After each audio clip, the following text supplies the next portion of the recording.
Hi, Gryoger here with another Let's Play Solo, session 4. So, let's do it. So first though, a couple fantasy ground tips before we actually get in. My guys are eager to explore, but there's a couple things I wanted to go over quickly. I originally was going to set up the incidental treasure tables off camera, but then I realized some of you might not be able to didn't know might not know how to do that. So I'm going to just do it on camera so you can see it quickly. Um, when you don't know how to do something in Fantasy Grounds, it's you almost always want to drag and drop or right click. In that case, that's what we want to do here. Um, the issue here is that I want to change output to Parcel from chat, and I can't because this is read only because it's directly out of the Dungeon Master's Guide. Well, what you do is you drag and drop to make a copy. And then if you open up this, I'm going to just drag the copy up and uncategorize so I know that I didn't just move it. Then I'll go over to here and you can change the take the copy out if you want. And what I really want to do is I want to change this to Parcel. And then when I click it, instead of just putting it to chat, it'll actually make a treasure parcel for me so I can just drag and drop it in. There's a 20 copper. Oh, they would have been worse off. um, so that's kind of it. So now I have a treasure parcel. I have a link to a treasure parcel where it is. And then I could just drag it into you would multiply it by the number of monsters and then do it. So one of the things you can do to make this happen right away is you can drop the dice, hotkey the roll, so you don't have to open the table and it'll roll directly. All right. Now, one of the things you may have noticed is these dice are huge. That's because a new version of Fantasy Grounds has dropped, and they changed the way the dice work, in the sense that now you can roll your dice anywhere on the desktop, so instead of just in chat, and it'll notice how the 15 shows up over there. So that's kind of cool, but like I say, my dice are too big for this screen. So I'm going to go ahead and reduce them down to, well, I would have done 90, but I'll just leave them at 100. So that's the new thing. One of the nice things about this is you can roll randomly to get a different dice set. So, like, time to throw those dice out. Yeah, you can just click this to get a randomized set of dice skins. And if it's a colorizable one like these are, you can also roll randomly to get a color too. All right, so there's just a little nifty new things from Fantasy Grounds in this version. The other thing before we get going is a party. My party, after great consultation, one of the things, if I switch over to my player view, if you may notice that I debated about this when I was setting up my party and who had lights. But notice this Cleric can't see in the dark. So right now, if something were to come out from behind him, he would be in bad trouble. Now, you'll notice that the other guys in the room, right, they can see because both of these have dark vision. So I decided before things get bad, I am going to reorganize my light source here. So what I'm going to do is I'm going to take the light off of my Half Orc. Originally had decided to put the light spell on the Half Orc, the front line, and instead I am going to uh, recast it on Gareth. So Gareth is going to cast on himself. I'm not sure who actually cast what.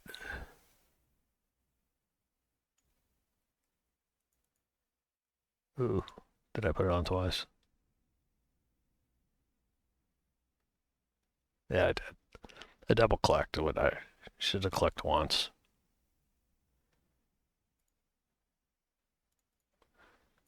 All right, there we go. And let's see, the other light source is still working, so there we go.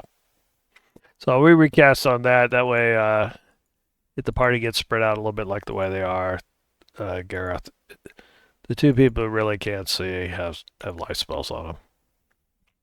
All right, so now we're ready to explore. So behind the DM screen, I have decided to move on from the Solo Adventurers Toolkit. I had a lot of fun with that when I unexpectedly ended up out of town, and so I used it for about a month. So I like it, and I used it, but I'd rather use right now the system with the random dungeon tiles, and so I'll go ahead and showcase that. The reason I want to use that is because it's set up to roll things more automatically instead of manually. So I'm going to go ahead and set that up. Now that we got the treasure,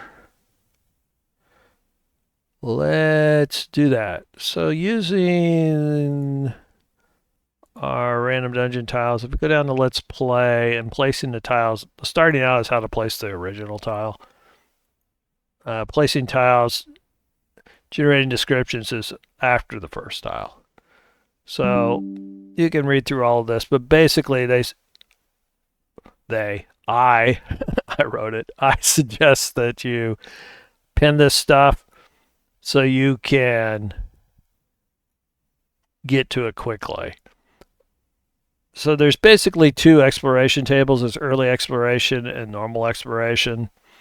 And then there's an index of all the tiles, which we had over here, but I dropped on top of. So, what's early exploration? Early exploration is the area around the start tile. The idea is that you don't want any dead ends or stairs down super close to the start area. If you get all dead ends, it's a really small dungeon, and you kind of want to explore more to find stairs down to the next level. So what I'm going to do is I'm going to treat this 9x9, theoretical 9x9 area. You'll roll on early exploration table, and outside of that, we'll let it rip. Maybe there'll be dead ends. Now, coincidentally, on the other system, this would have been outside the 3x3. This is a real dead end. So that's how we're going to do it, and let's get to it. So my guys are a little bit wounded. As you can see, they got a little bit of incidental damage. If they weren't first level, it wouldn't be anything at all to worry about, but obviously at first level, you can go from a few scratches to unconscious and dying. So their plan is to try to stay next to the start so they can run back up the stairs because they don't really want to try a short rest down here. And looks like I'm not screwing around, and I got a pen over there.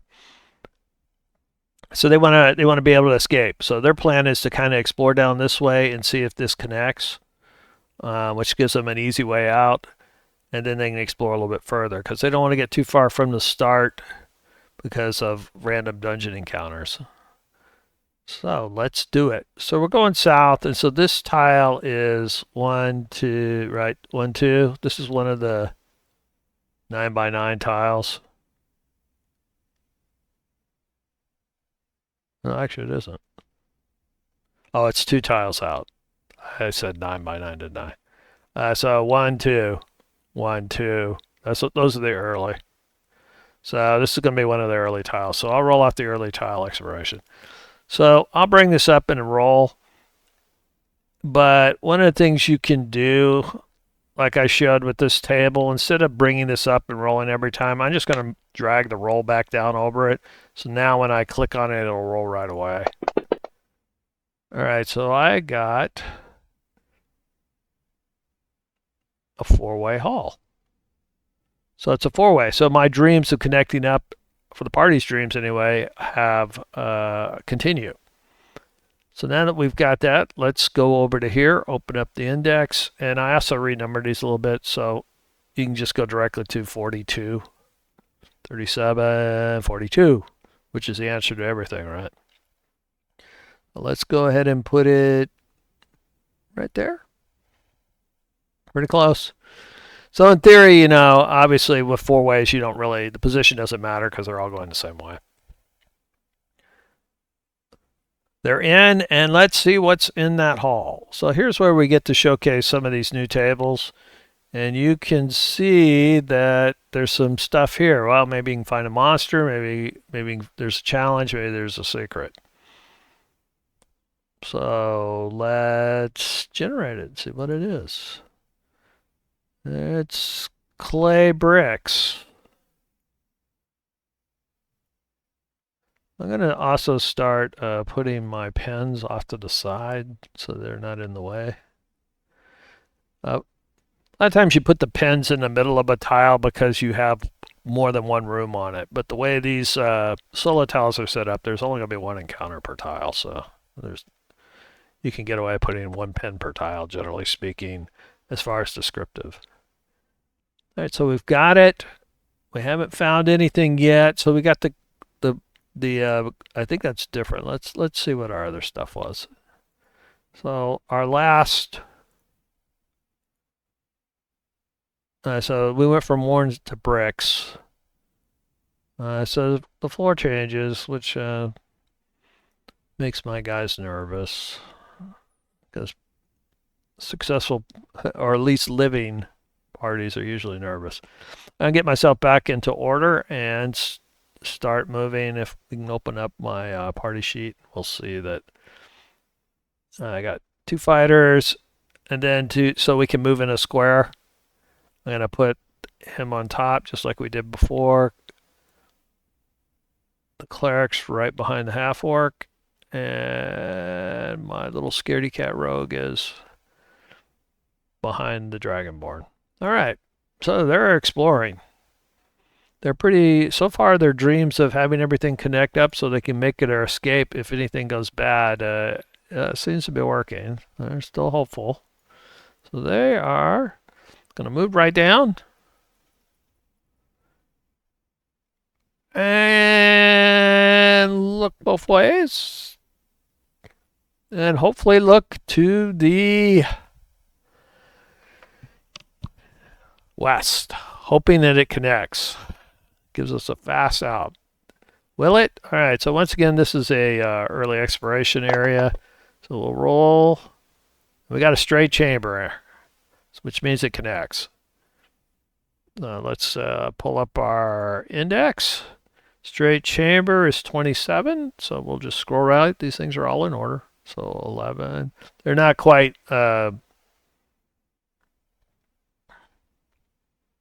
there's some missing numbers because of the way I numbered them, but because on the first number after the dash is how many openings. In this case, it's straight, so it's going to have to be a 2. And it's 27, so we're down a little bit. There it is. All right, so when we're doing entries and exits, we're coming in and it's straight. So that means straight from the direction. Our entry is right here. Right, there's our entry. Straight means straight ahead, in this case, continuing onward. Now, is there anything in there?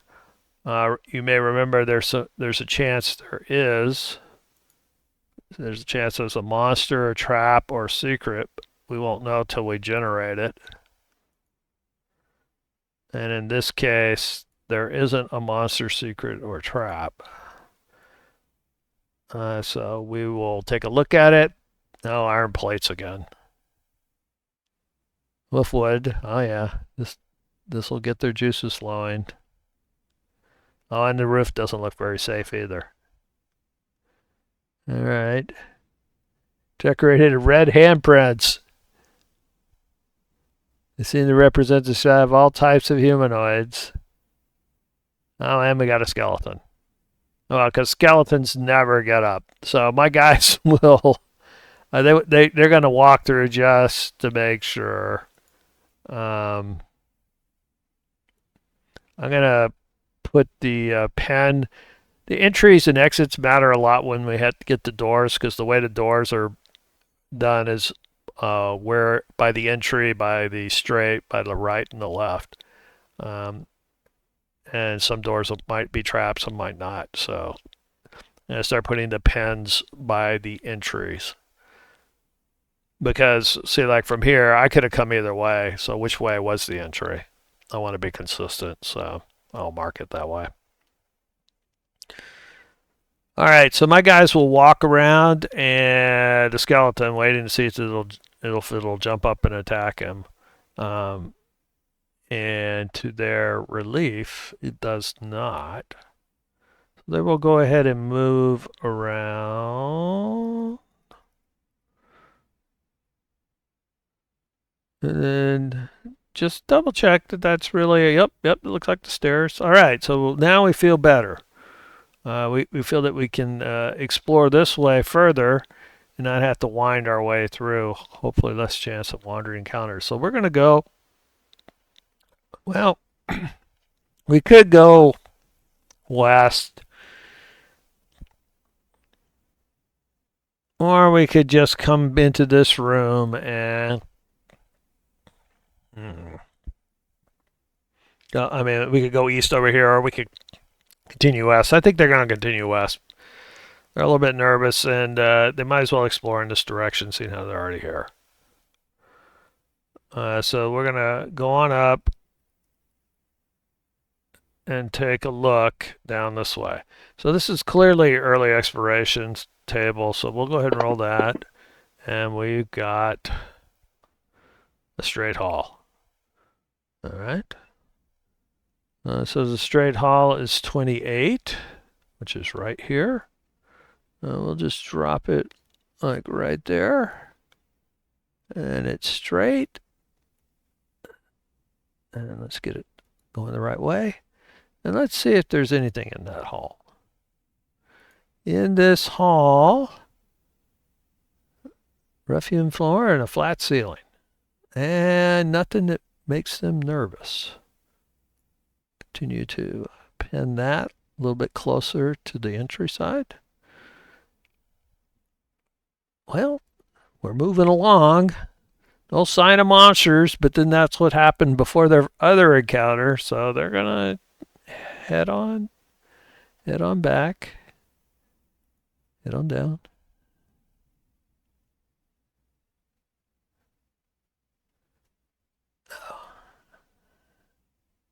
Come on. No, I don't want you. I want to play mode. Come on, go. There we go. All right. Down they go. And once again, you should make the rules for while you're playing. Obviously, my guys are in party order, but the other thing, what happens when I come to a door? My guys come to a door. I have work out your procedure. My rogue will use perception check on it, looking for traps.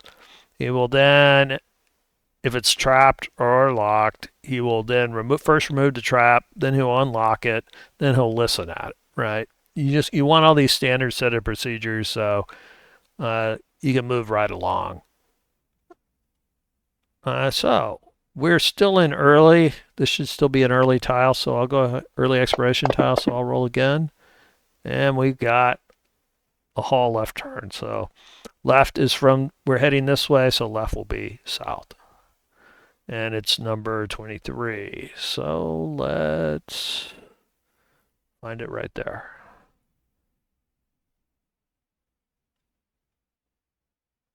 Be there. And it's a left turn. Let's get it on the grid and move it on. Which does remind me, because we're getting these little sprays here, because I'm moving it in, moving it.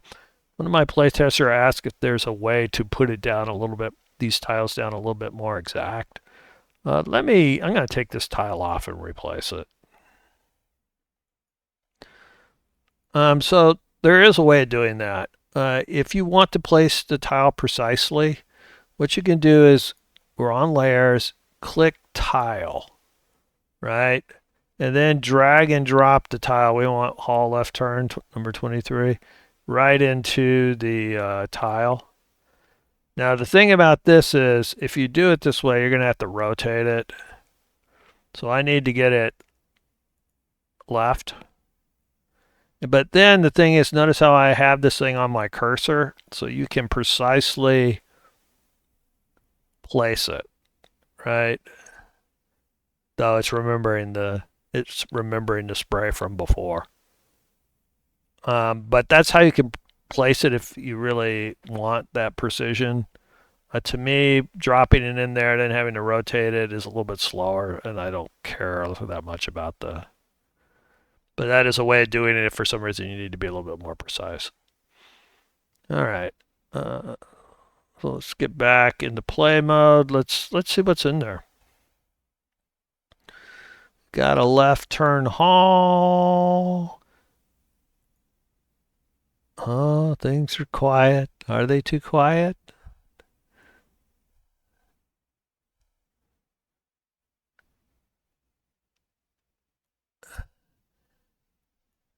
Guys are making pretty good time. We're in play mode, so let's just keep on moving. Take a look around the corner. The other thing, if you can also stop that type of thing, is it's the light source doing it. If you put down the next tile before the light goes around the corner. So this is 1, 2. This is going to be one of the last of the early tiles. So let's just roll it and see what happens. A straight room. Yeah, straight room is a door here and there. So the straight means we continue in the direction you're going, which is to the south. So the straight room is number 29. So we're just right there.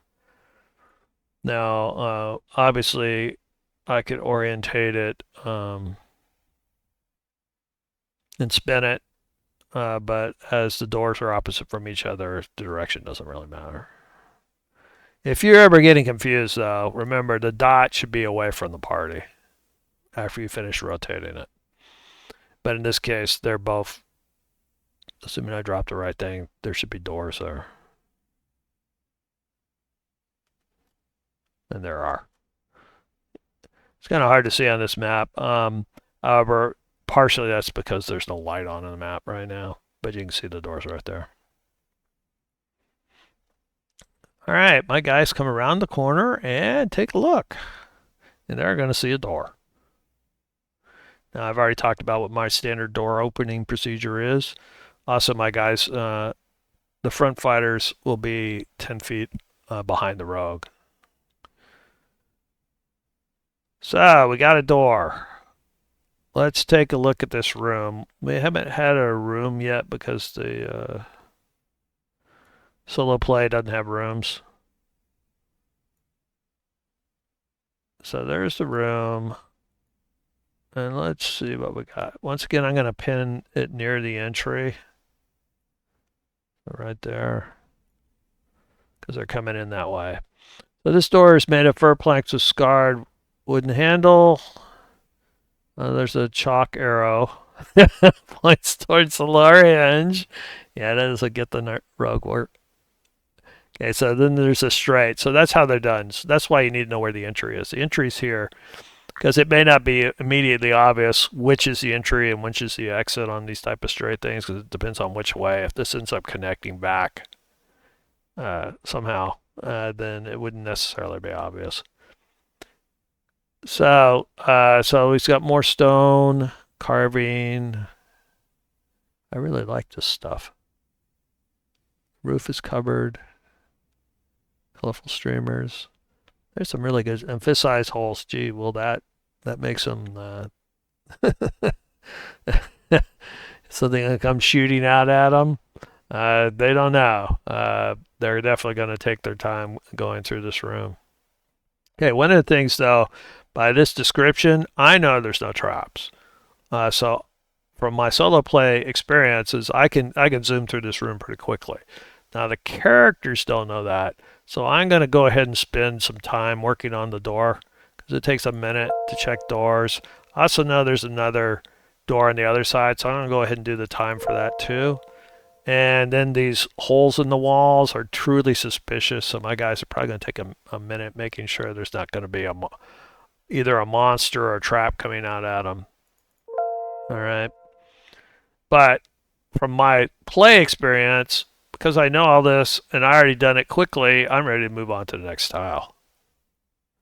Are there monsters in this place? Of course there are. They're just not right here. And they're gonna make me get further and further away from my safety of running up the stairs. When we get further away, I'll show you how Wanderer encounters. Pretty much the way wandering encounters work is if you go back over an area you've already explored, i.e. back towards the start, then you might find some. So when you're exploring new, then the tile itself will tell you if there's monsters. All right. So we are actually 1, 2. This is the last normal if we keep going down south. Last normal early exploration tile before the normal is what I was trying to say, which wasn't very. Okay, so we're going to go straight and left. So we're actually going to we're curving back. So that's 32. Let's bring it up. Roll on down to 32. Okay, so it's straight and left. Oh, straight left. It's a 3-way. Okay. So this one we are definitely going to rotate because it's going the wrong way if we don't.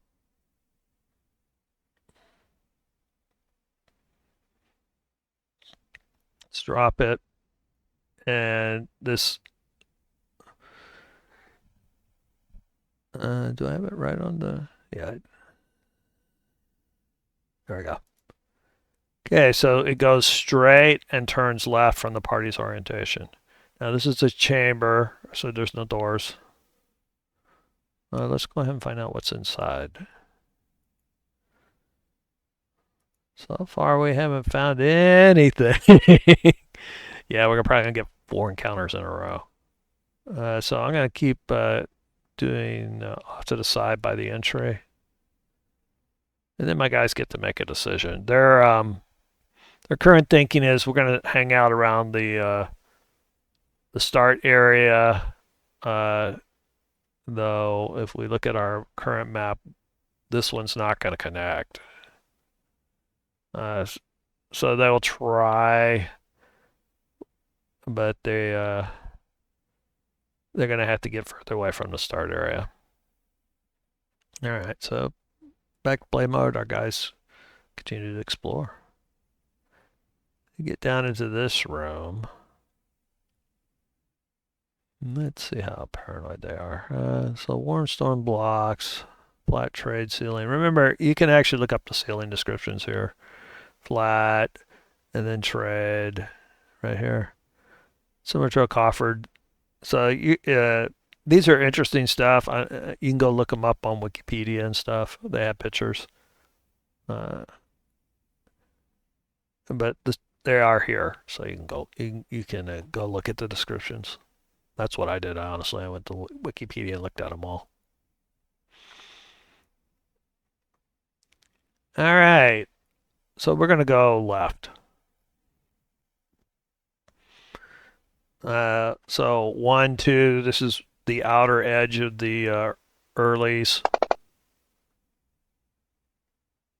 Oh, we got a 4-way chamber. All right. That's going to be 41, so we'll roll on down to 41.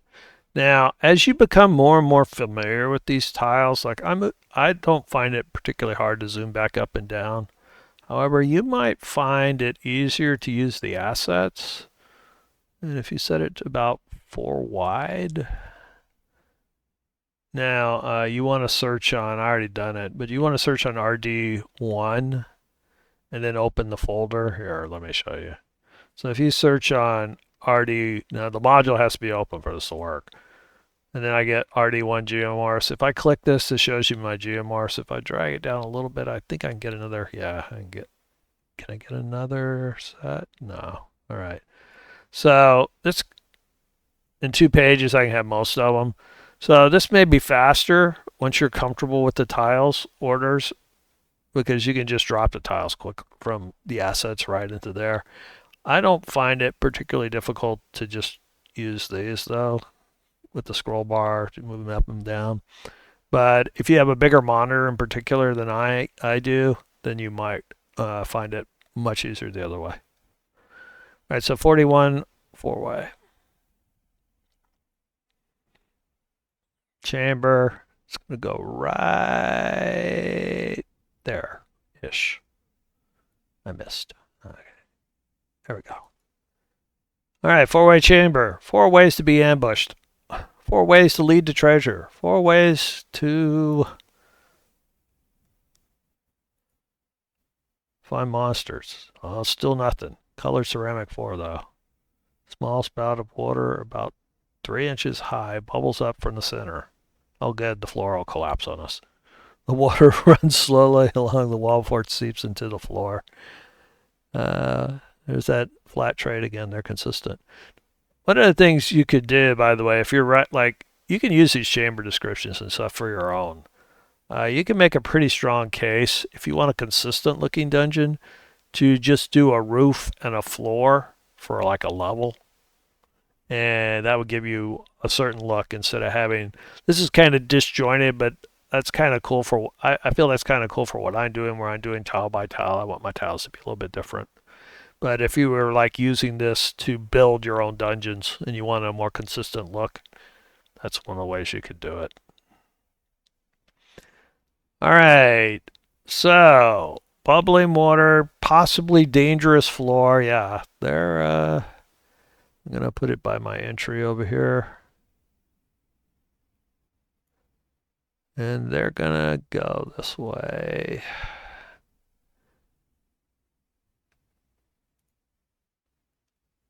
It's back to play. Move them along. Making pretty good time. Yeah, they're gonna try to lawnmower this, so they'll go north to see it's clearly a dead end, but fill in their map. This is still an early. We are starting to run out of the early exploration tiles. All right, so we got a room right exit, which is going to be an L, and then it's going to hit that dead end right there. It's number 26. It is a room. I will spoil you guys a little bit and tell you that monster encounters are more likely in rooms. Room right exit 26, 32, 27, 26. Okay, we're heading north, which means it'll drag right in perfectly. Bam. You can see the doors blocking the light. All right, room right exit. I guys see a door and they go, All right, so we'll go into the full door checking phase.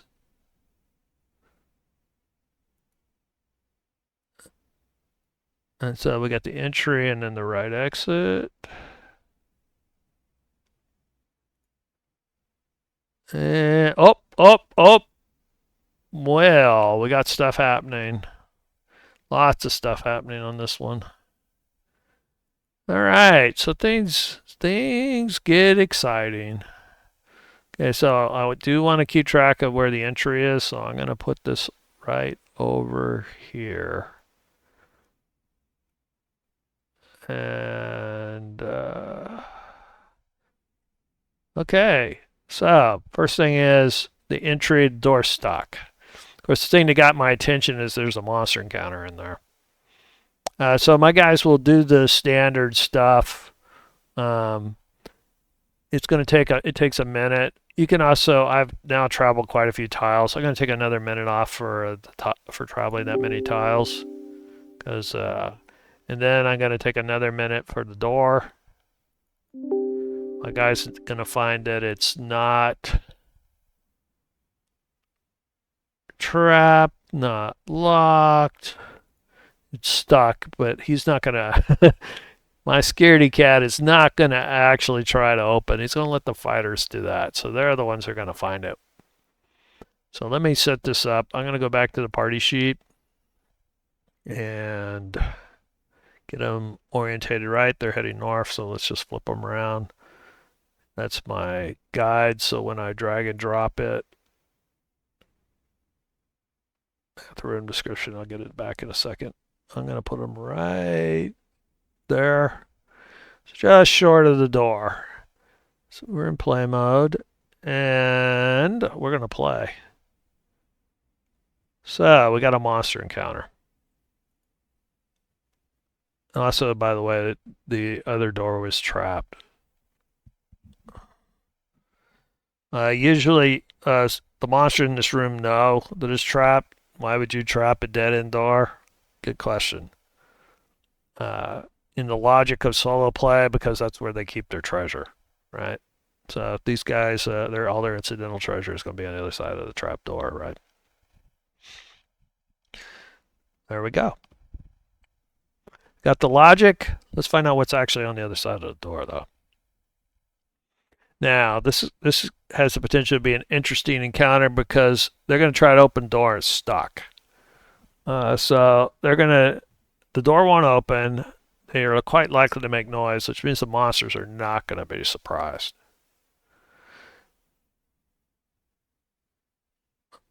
Is this? You know what? This looks like a good stopping point. I'm trying to keep these episodes a little shorter. So we're going to tune in next week as our party attempts to force the open the door, find it stuck, and then force their way in right into possibly heavy opposition. Monsters that have hidden their treasure behind the trap door to the east.